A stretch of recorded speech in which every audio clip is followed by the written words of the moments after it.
She inherited her grandmother's house, but the dead still lived there. The rain began before the funeral ended. Grey clouds hung low above the cemetery as mourners gathered beneath black umbrellas. Emily Carter stood motionless beside the freshly dug grave.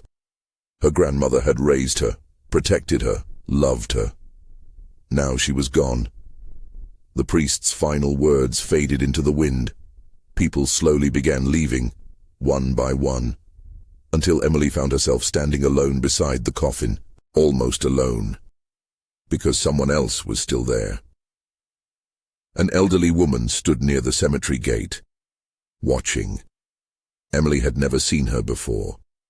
The woman wore an old coat and clutched a small envelope tightly against her chest. For several moments she simply stared. Then she slowly approached. "You are Margaret's granddaughter." It wasn't a question. Emily nodded. The stranger handed her the envelope. "She told me to give you this after she died." Emily looked confused. "My grandmother knew you?" The woman ignored the question. Instead, she glanced nervously toward the dark forest beyond the cemetery. Fear flashed across her face. Real fear. The kind that couldn't be faked. Then she whispered, "Whatever happens." She swallowed hard. "Don't stay awake after 2:17.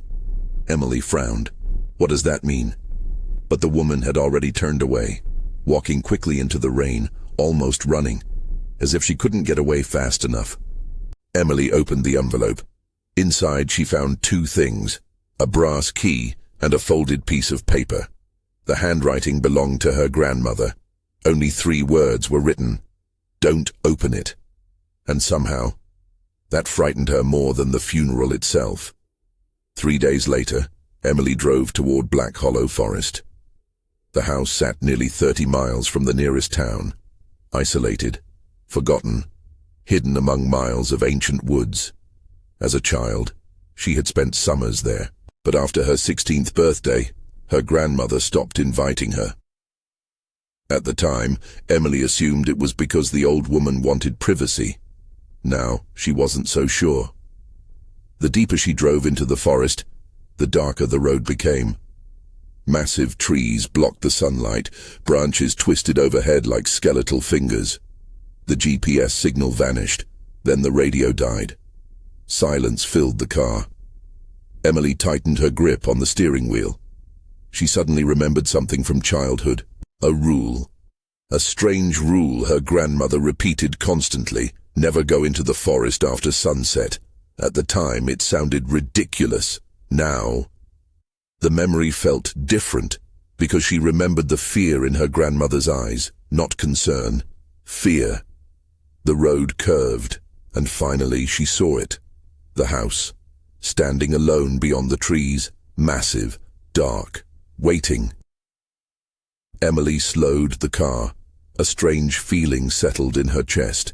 The uncomfortable sensation that someone was watching. Not from the house, from the forest. She looked toward the trees.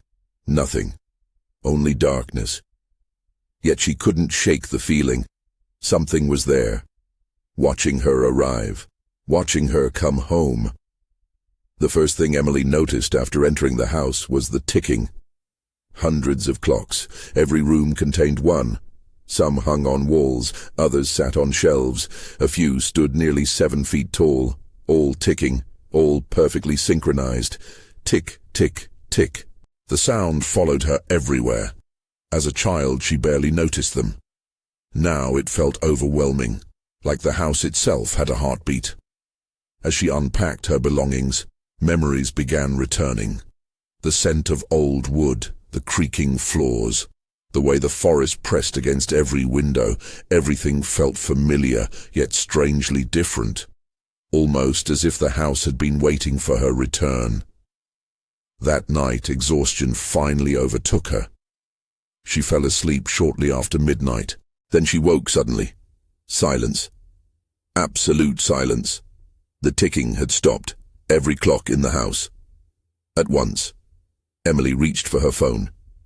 2:17 a.m. Then came the sound. Knock, Knock, knock, 3 soft knocks, somewhere downstairs. The following morning, Emily convinced herself it had been a dream, until she found the photographs. They lined nearly every hallway, family portraits spanning generations. At first, she smiled while looking through them. Then she noticed something disturbing. A woman, always in the background. Different years, different rooms, different photographs, same woman, pale skin, black dress, long dark hair, watching. Emily counted nearly 20 photographs. The woman appeared in every one, and somehow, nobody else seemed to notice her. The older photographs disturbed her most, because the woman never aged, not even slightly. The brass key opened the attic. Dust covered everything. Old furniture, broken toys, boxes untouched for decades. Then Emily found the diary, hidden beneath a loose floorboard. The first page made her heart stop. "If you are reading this, I am already dead." She immediately recognized her grandmother's handwriting. The diary described events stretching back nearly 50 years. Disappearances, nightmares, people hearing voices in the forest, and one recurring name: the Hollow Woman. The further Emily read, the more frightened she became, because her grandmother wasn't writing ghost stories, she was writing warnings. 3 nights later. 2:17 a.m. The clock stopped again. Emily was ready this time. She stood beside the bedroom window waiting. The knocks never came. Instead, she saw movement. At the edge of the forest, a figure standing motionless among the trees, a woman, watching the house.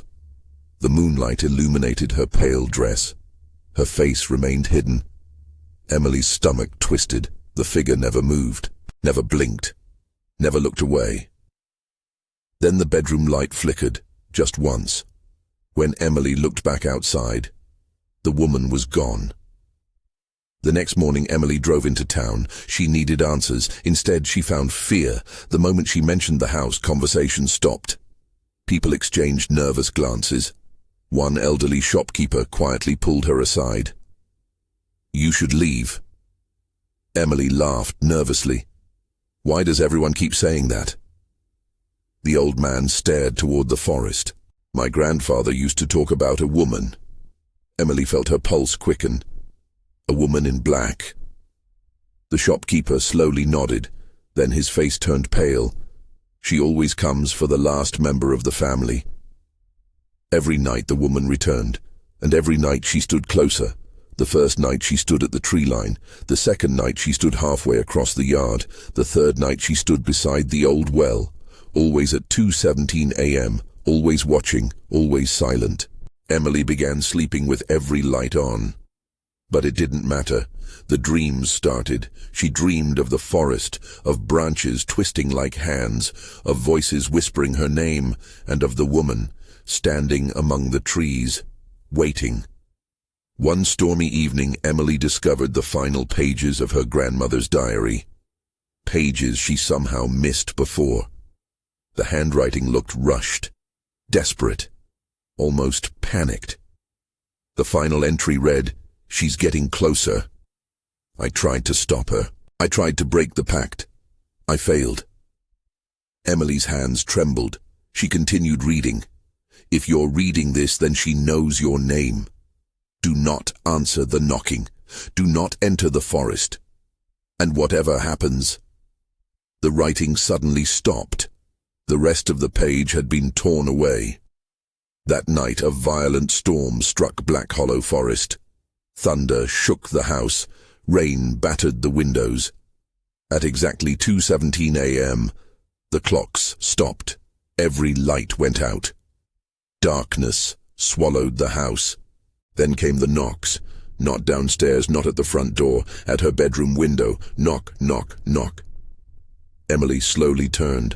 Lightning flashed, and she saw her, standing directly outside the glass, only inches away, the Hollow Woman. For the first time, Emily saw her face. Pale, unnaturally pale, eyes completely black. and smiling. A smile far too wide to be human.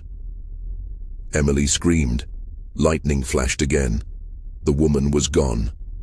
But something remained on the fogged glass. Words, written from the outside. 3 words. I found you. Emily backed away from the window in horror. Then she heard a sound downstairs. A door opening. Slowly. Deliberately. Someone had entered the house, and for the first time. The hollow woman wasn't outside anymore. To be continued.